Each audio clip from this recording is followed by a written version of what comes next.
My name's Steve Watson, and in 2012, a group of people asked me if I'd consider being the next senior pastor of this church. Of course, I said no. See, my family had come to this church in 2005, looking for a more diverse community than we'd been part of, a place our multiracial family could call home. And we were looking for a more open-minded, less fundamentalist-leaning church as well, a place that honored and centered the voices and gifts and contributions of all people, not just straight white men like me.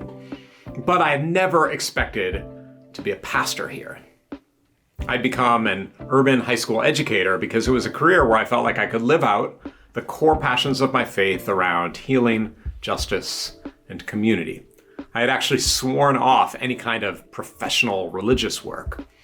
And in the fall of 2012, I was busy in a new job as a high school principal, while my wife Grace and I were also busy raising 3 kids aged 10 and younger.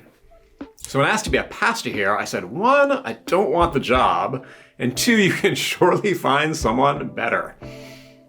The person who had raised the idea, though, kind of calmly said, well, Steve, maybe you don't want the job.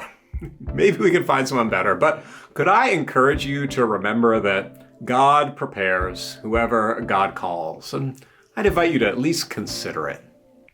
Eventually, after a couple weeks, I thought, why not? I'll at least consider the possibility of kind of putting my name in the ring for the lead pastor of the church. I'm so glad that I did. At that point, we were still a newish church, less than 15 years old, but we're also kind of a big church since we had grown explosively in the early years. We were a church in transition too. Our founding senior pastors were leaving, and along with other churches, we were asking some hard questions around traditional teachings and practices of the church, especially those that ended up stigmatizing and harming the LGBTQ community. It was a tense and a complicated phase for our church. In the middle of that, the church felt like I might be a good person to help us find our way forward. With some sense of God's leading and maybe a little naivete too, I said yes to the church's call. The next 3 years were kind of awful. We asked hard questions together about the church we wanted to be, and not everyone liked the answers we were coming to. There were angry people. There were people who left. There were relationships severed. People got hurt. Parts of the broader Christian world slandered us. For me, as a brand new senior pastor, just entering my 40s, I had to help us figure out how are we going to gracefully leave a denomination, change our name, rewrite our mission and values, heal from our wounds, and find some new ways of being an inclusive Christian community together while staying true to the best of our roots as a faith and as a church.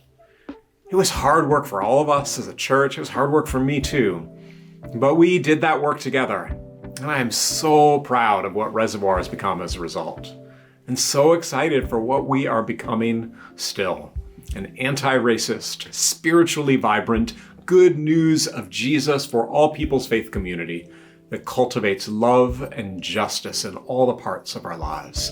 And that is a story I'm so glad to be part of.